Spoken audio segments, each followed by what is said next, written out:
Bonsoir à tous, je suis ravie de vous retrouver en ce début de semaine et voici tout de suite le sommaire de ce lundi 7 octobre. Surveiller la nuisance des chantiers mais aussi leur sécurité, c'est le rôle des agents de la direction de la prospective de l'urbanisme et de la mobilité. Nous les avons suivis lors d'un contrôle surprise. Retour sur le concert anniversaire des Monte Carlo Piano Masters à la salle Garnier. Et nous reviendrons sur la deuxième édition des Influencers Awards qui s'est tenue tout au long du week-end. Depuis décembre 2018, l'État a renforcé les contrôles des chantiers privés et publics. Ce matin, un fonctionnaire de la direction de la prospective de l'urbanisme et de la mobilité s'est rendu sur le chantier Testimonio 2 pour un contrôle inopiné. Parmi les points contrôlés, la nuisance, la tenue du chantier ou encore la sécurité. Dominique Poulain. Ça, c'est la DPUM, c'est l'urbanisme. Oui. J'aurais aimé effectuer une visite de chantier, si possible, accompagnée. Frédéric est contrôleur des constructions à la direction de la prospective de l'urbanisme et de la mobilité. Ce matin, il se rend sur le chantier Testimonio 2 pour un contrôle. Il n'avait évidemment prévenu personne de sa visite. Sa mission, observer les nuisances sonores, la tenue du chantier ou encore la sécurité. On regarde la tenue du chantier déjà, premièrement, les palissades, les abords, si c'est propre, s'il n'y a pas de véhicules des entreprises qui stationnent sur la voie publique. Après, quand on rentre dans le chantier, on va regarder si les mesures contre les nuisances sonores sont mises en place. Normalement, maintenant, sur tous les chantiers de plus de 6 mois, on demande un suivi acoustique avec la mise en place de micros, des relevés qui nous sont adressés toutes les semaines pour surveiller les seuils qui ont été validés lors de l'instruction du dossier. Les émissions de poussière, par exemple, c'est des choses qu'on regarde, avec également, bien sûr, un volet sécurité, puisque ça fait partie de notre travail. Le Testimonio 2 est l'un des derniers grands terrains constructibles de la principauté entre le boulevard d'Italie et l'avenue Princesse Grasse. Il doit accueillir une tour de 30 étages abritant 186 logements domaniaux, un programme privé avec appartements à la vente, l'école internationale, une crèche ou encore un parking de plus de 1000 places. Le contrôleur fait le tour du chantier avec le responsable des travaux qui fait de son mieux pour répondre à ces questions sans aucune appréhension. Les employés ont toujours un peu l'impression qu'on les surveille quand ils sont contrôlés, c'est normal. Mais nous, on a l'habitude, c'est une très grosse opération. Aujourd'hui, il y a plus de 200 personnes qui travaillent, ça va aller jusqu'à 500 personnes. Donc on est staffé pour ça, on a l'habitude et le contrôle est légitime, donc il n'y a pas de problème. Sur des chantiers comme ça, c'est pas possible de vivre sans contrôle.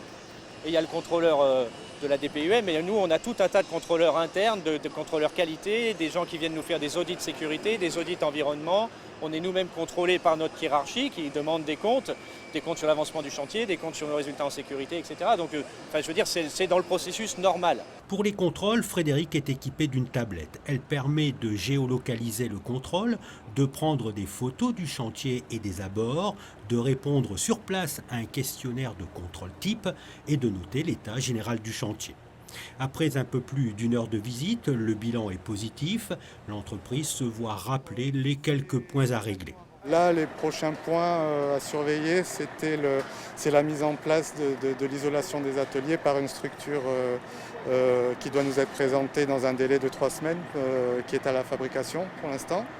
On attend également la liste des engins mis à jour du chantier, c'est les 2 points importants, mais pour l'instant la visite est positive.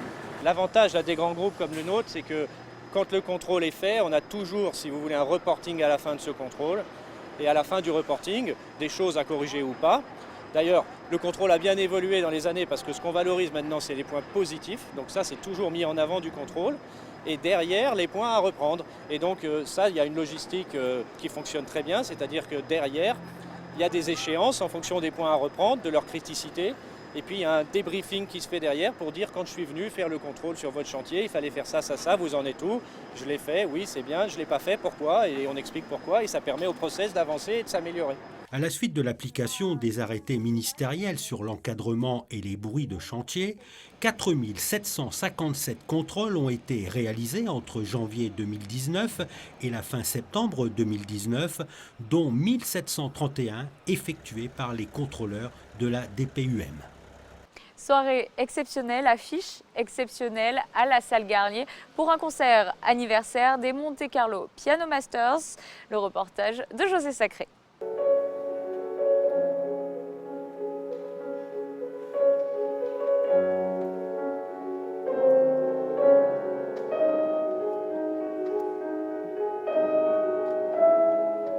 L'immense pianiste Nelson Frère, qui fut le président du jury des premiers Piano Masters de Monte-Carlo, interprète la sonate au clair de lune de Beethoven, un moment fort d'une belle soirée musicale organisée à la salle Garnier par Chantal et Jean-Marie Fournier, les créateurs des Masters, sur une idée d'un passionné de musique, Jean Castellini. Tout le monde sait à quel point j'apprécie les Music Masters et Jean-Marie et Chantal Fournier, mais aussi pour une raison un peu plus personnelle, c'est que j'ai contribué à cette idée de ce soir qui, après le concept de concours des concours que constituent les Masters, eh bien, on a ce soir peut-être le concert des concerts. Et c'est à un moment dans le courant de l'année, en parlant avec Chantal et Jean-Marie, où nous cherchions un moyen de célébrer ce 30e anniversaire, que l'idée a germé. Après, bien sûr, ce sont eux les artistes, ce sont eux qui connaissent tous les grands musiciens que nous écoutons et que pour certains nous découvrons ce soir. Au cours de cette soirée, le public a pu entendre des anciens vainqueurs et d'anciens membres du jury des pianos, violines ou voice masters, comme par exemple Beatrice Orea Monzon ou Ruggero Raimondi.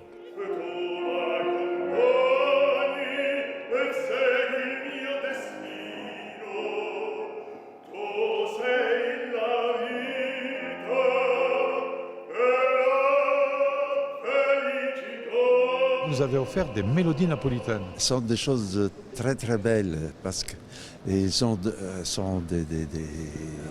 du cœur.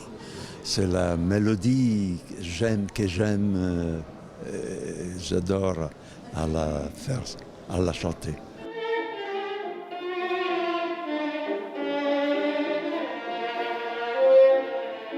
La violoniste Fanny Clamagiran, qui depuis sa victoire au Monte Carlo Violin Masters, fait une brillante carrière internationale.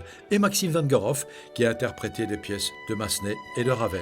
J'adore la musique française, c'est une partie de mon cœur. Jouer ici à cette soirée très spéciale, comme mémoire de notre compétition très très spéciale, violon et piano, violoncelle, masters, c'était très spécial. Comment vous vivez ça? Avec beaucoup d'émotions. Exactement. Elle a parlé pour moi. D'émotion, d'intensité, c'est magnifique.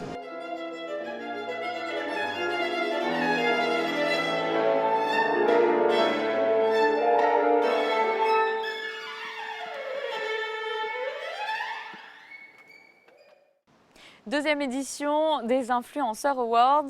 La remise des prix a eu lieu dimanche à la Salle des Étoiles. Mais avant cela, plusieurs temps forts réunissaient les nominés un peu partout dans Monaco. Rencontre avec certains d'entre eux dans ce reportage de Sandrine Nègre. Place du Casino, restaurant, hôtel Hermitage, yacht, Salle des Étoiles. Pendant 3 jours, ces influenceurs se sont retrouvés. Au-delà de leur présence sur les réseaux sociaux, ils partageaient un autre point commun, celui d'être nommés dans une des catégories des Influenceurs Awards.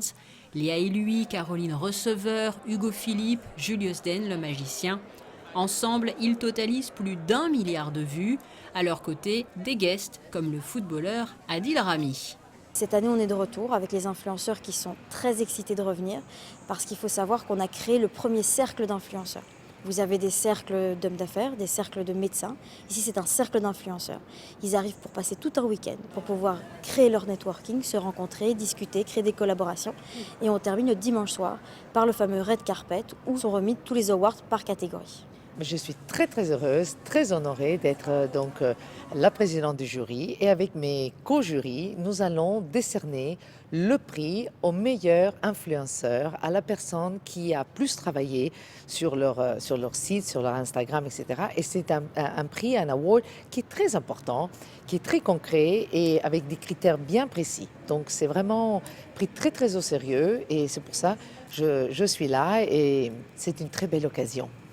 Vous le voyez, sur scène, les récompenses ont été remises dimanche soir. Parmi les gagnants, Laurie Tillman, que nous avions pu rencontrer quelques heures plus tôt, tout comme le comédien José Garcia, grand invité de ces awards. On ressent toujours un peu d'émotion lorsqu'on est nommé dans une catégorie qui nous tient à cœur, mais qui n'est pas, qui aujourd'hui est devenue un peu une marque de fabrique. Moi, je suis nommée dans la catégorie Green, et c'est vrai que c'est pas commun d'être nommé dans une catégorie qui traite à l'écologie, parce que l'écologie barbe un peu, ennuie un peu tout le monde. Et là, je me dis, tiens, de pouvoir donner la voix à un thème dont on ne sait plus vraiment comment l'aborder. Je suis heureuse, je suis flattée et ça me motive encore plus à en diffuser davantage. Moi, les réseaux, c'est pas juste une méthode de communication commerciale, même si ça l'est, et c'est une puissance marketing qui est très très forte. Pour moi, les réseaux sociaux sont aussi un moyen de transmettre des informations, de transmettre des messages qui sont importants. Moi, je trouve que le métier de cuisinier, le métier des chefs, et on a un devoir qui est culturel, un devoir citoyen, qui est de transmettre. Je suis là parce que ça me fascine. C'est un monde que je ne connais pas. Et je voulais comprendre un peu comment des gens qui s'intéressent à comment leur passion peut être transmissible à des centaines de milliers de gens. Et je trouve ça complètement fascinant parce que ça me raconte beaucoup sur le monde d'aujourd'hui. Et pour l'instant, je n'ai pas encore la réponse, je vous dirai. Sachez que vous retrouverez très prochainement l'intégralité de cet entretien avec le très sympathique José Garcia dans l'émission Regard extérieur. Juan Alberles sera notre invité du week-end vendredi. Laurie Tillman sera, elle, dans votre magazine consacré à l'écologie, la ligne verte. Passons à l'actualité en bref. C'était une première. La cérémonie des Pink Ribbon Monaco Awards a clôturé 2 jours de festivités destinées à mettre en avant la cause des femmes, mais aussi et surtout soutenir l'opération Octobre Rose de lutte contre le cancer du sein. Au terme de ces 2 journées événements, ce sont la comédienne Jodie Foster, le docteur Georges Garnier, chef du service de médecine interne, hématologie et oncologie du centre hospitalier Princesse Grace, ainsi que la créatrice des Frangines, Julie Meunier, qui ont été récompensés. Une grande fête populaire était organisée dimanche au Parc des Sports et Loisirs André Vanco à l'occasion du 75e anniversaire de l'Union des syndicats de Monaco. De nombreux ateliers et animations ont été proposés aux adultes mais aussi aux enfants. La Fondation Turquoise a 20 ans. Créée en 1999 par Raymond Turquoise, elle permet chaque année à de jeunes étudiants mexicains de venir parachever leur formation à Monaco, qu'il s'agisse de jeunes musiciens ou d'étudiants en hôtellerie et restauration. Pour marquer ces 20 ans, d'anciens boursiers sont venus du Mexique, mais aussi d'Espagne, de Norvège ou du Danemark, où ils se sont désormais installés. Le prince souverain a pris part au cocktail anniversaire organisé à l'hôtel Hermitage. Les plages du Larvoto se refont une beauté. Elles sont fermées aux baigneurs depuis la fin de la semaine dernière. Les commerçants, eux aussi, ont baissé le rideau. Et pour célébrer cette fermeture avant travaux, le restaurant La Note Bleue a organisé une closing party dimanche avec ses clients fidèles qui ont été invités à venir graffer les murs qui seront bientôt détruits. Avant de terminer ce journal, je vous propose un point sur la météo de ces prochains jours. Demain mardi, alternance d'éclaircies et de nuages. Les températures seront de saison comprises entre 11 degrés au lever du jour et 19 degrés au meilleur moment de la journée. Mercredi, le ciel sera couvert tout au long de la journée, mais le temps restera sec. Jeudi, retour du soleil. Plus aucun nuage ne viendra voiler le ciel. Tout comme vendredi, la journée sera très agréable. Le thermomètre grimpera jusqu'à 19 degrés dans l'après-midi. Le week-end prochain, toujours pas de pluie au programme. Le ciel sera partagé entre de belles éclaircies et quelques nuages.